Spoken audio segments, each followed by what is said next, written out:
Doktor amca.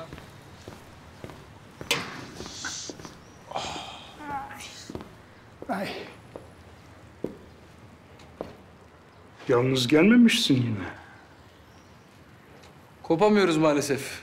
Ben nereye, o oraya. Kısmet oğlum. Kaderden kaçılmaz. Ne yaptın? Hapisten çıkınca gitmem gereken yere anca gidiyorum. Olsun varsın. Geç olsun da güç olmasın. Var mı yeni haber? Var gibi. Olay günü biri polise ifade vermiş. Sonra da ifadesini geri çekmiş.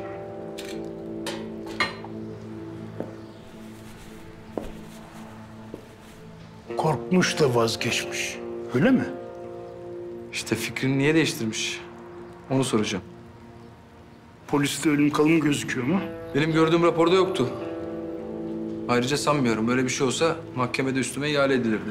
İyi ki de olmamış. Yok yere bir de katil mi olacaktı? Belki de ölmedi hakikaten. Kalktı gitti. Yaralıydı. Nerede o zaman? O da doğru. 2 yıl geçti. Çıkardı ortaya illaki. Bir şahit varmış meğer. Polise güvenmeyen sana nasıl güvenecek? Bulacağız bir yolunu, bulacağız. Ama önce senin bana yardım etmen gerek. Kaderimden kaçmam için. Benim de başım belaya sokacaksın sonunda. O bana kızar, sana değil.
Abicim, nerelerdesin sen ya?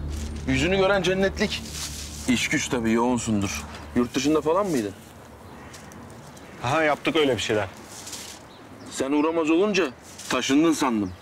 Çırağa baktırdım, eşyalar yerinde duruyor dedi. Sağlığın saatin yerindedir inşallah. Eyvallah çok şükür. Bir şey diyeceğim. Benim ev tam takır.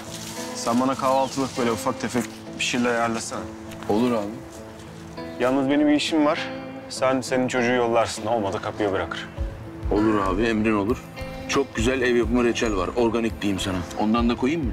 Koy koy tamam kafana göre. Eyvallah.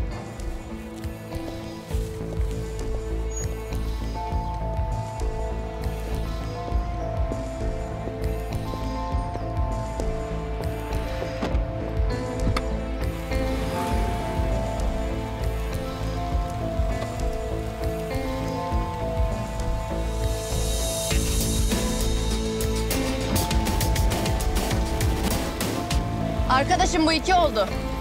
Bunu unutmam haberin olsun.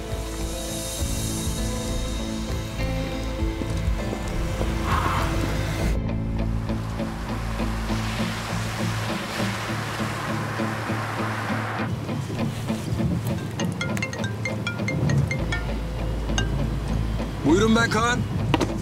Piyadeniz. İşin düşünce pek güzel anlatıyorsun. Güvenelim birbirimize. Biz yol arkadaşıyız şu bu. Fikrim değişmedi. Güvenmeliyiz birbirimize. Bu yaptığın ne o zaman Kaan? İşte karşılıklı olacak o. Dikiz aynasından baktığım zaman seni görmediğim gün inanacağım bana güvendiğine. Ha öyle mi? O zaman aç kulağını da dinle beni. Böyle sürerse zaten bu kaçamakların çok da uzun sürmeyecek. Yakında tekrar içeride bulacaksın kendini. Sonuçta ipler senin elinde amirim. Öyle dersen öyle olur. Başka türlü dersen başka türlü. Durumun farkındayım ve inadına yapıyorum diyorsun yani. İyi, keyfin bilir. Madem öyle, ödersin bedelini. Ha. Allah Allah. Sert.